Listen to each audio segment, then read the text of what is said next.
Antarctica एक विशाल बर्फीला रेगिस्तान, या फिर क्या यह कुछ और ही छुपा रहा है?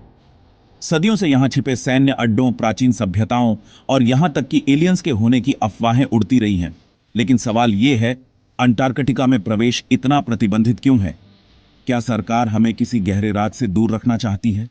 क्या इस बर्फीले प्रदेश के नीचे ऐसा कुछ है जिसे दुनिया जानने के लिए तैयार नहीं है? क्या आप जानते हैं कि अंटार्कटिका दुनिया का एकमात्र महाद्वीप है जहां कोई स्थायी मानव बस्ती नहीं है? कोई शहर नहीं, कोई देश नहीं, सिर्फ अंतहीन बर्फ। लेकिन इससे भी अजीब बात यह है कि 1959 में अंटार्कटिक संधि पर हस्ताक्षर किए गए, जिसमें 50 से अधिक देशों ने सहमति दी कि कोई भी देश अंटार्कटिका पर दावा नहीं कर सकता। यहां कोई सैन्य गतिविधि नहीं होगी और अधिकांश भाग आम जनता के लिए ऑफ लिमिट रहेगा। आखिर यह बर्फीला प्रदेश इतना महत्वपूर्ण क्यों है? क्या यह किसी बड़े रहस्य की रक्षा के लिए है? द्वितीय विश्व युद्ध के दौरान नाजियों की अंटार्कटिका में गहरी दिलचस्पी थी। 1938 में उन्होंने न्यूस्वाबेनलैंड नामक क्षेत्र पर दावा किया। कुछ दस्तावेजों के अनुसार नाजियों ने वहां गुप्त भूमिगत अड्डे बनाए और संभवतः किसी अत्याधुनिक तकनीक का इस्तेमाल किया। युद्ध समाप्त होने के बाद कुछ लोग मानते हैं कि कई शीर्ष नाजी अधिकारी यहीं छिप गए। 1946 में अमेरिका ने ऑपरेशन हाई जंप के तहत हजारों सैनिकों को अंटार्कटिका में भेजा। क्या वे नाजियों को खत्म करने गए थे या फिर किसी और चीज की तलाश में थे? 2016 में कुछ सैटेलाइट तस्वीरें सामने आईं, जिनमें अंटार्कटिका की बर्फ के नीचे विशाल पिरामिड जैसी संरचनाएं दिखाई दीं। ये संरचनाएं मिस्र के पिरामिड्स जैसी दिखती हैं, लेकिन इनका आकार कहीं ज्यादा बड़ा है।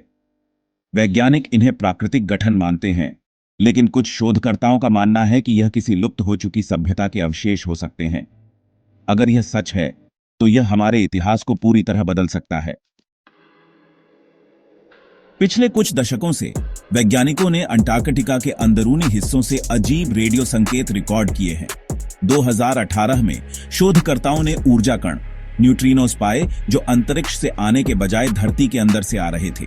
यह पूरी तरह से वैज्ञानिक नियमों के खिलाफ जाता है। क्या यह एलियन बेस का संकेत हो सकता है? निकोला टेस्ला ने भी अपने समय में रहस्यमयी संकेत पकड़ने का दावा किया था। तो क्या यह इलाका सदियों से गुप्त परग्रही गतिविधियों का केंद्र रहा है? 1946 में अमेरिका ने ऑपरेशन हाई जंप चलाया। यह अब तक का सबसे बड़ा अंटार्कटिक सैन्य मिशन था, जिसमें 4700 सैनिक, 13 युद्धपोत और दर्जनों विमान शामिल थे। आधिकारिक तौर पर इसे ठंडे वातावरण में प्रशिक्षण मिशन बताया गया, लेकिन कई लोग मानते हैं कि सैनिक वहां किसी और चीज के लिए भेजे गए थे। ऑपरेशन के प्रमुख एडमिरल रिचर्ड बर्ड ने बाद में इंटरव्यू में कहा कि उनकी टीम को हवा में तेजी से उड़ने वाली अज्ञात वस्तुओं का सामना करना पड़ा। इसके कुछ ही समय बाद उन्हें मीडिया से दूर कर दिया गया और इस मिशन की असली सच्चाई को छुपा दिया गया।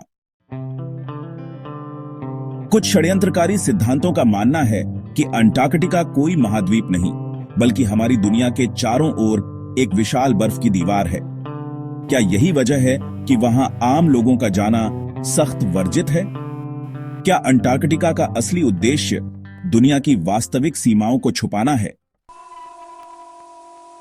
अगर अंटार्कटिका में कुछ नहीं छिपा है, तो वहां आम जनता के प्रवेश पर इतनी सख्ती क्यों? अगर सरकारों के पास छिपाने के लिए कुछ नहीं है, तो यह महाद्वीप एक सर्वाधिक प्रतिबंधित क्षेत्र क्यों बना हुआ है? नाजी अड्डों से लेकर एलियन गतिविधियों तक, प्राचीन सभ्यताओं से लेकर गुप्त सैन्य अभियानों तक, अंटार्कटिका दुनिया के सबसे गहरे रहस्यों में से एक है। सवाल यह है, सरकारें हमसे क्या छुपा रही हैं? क्या एक दिन यह सच्चाई दुनिया के सामने आएगी? जब बर्फ पिघलेगी तो क्या होगा? आपका इस पर क्या विचार है?